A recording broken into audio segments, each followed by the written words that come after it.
Hello everyone. Today we talk about how to fix the app of Azar. We will go to settings.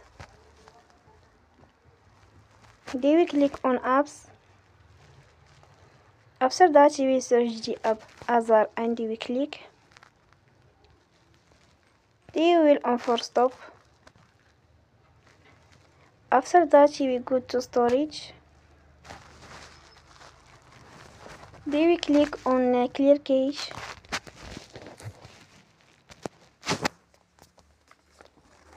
In the end, you will turn off your Wi-Fi and you will turn again.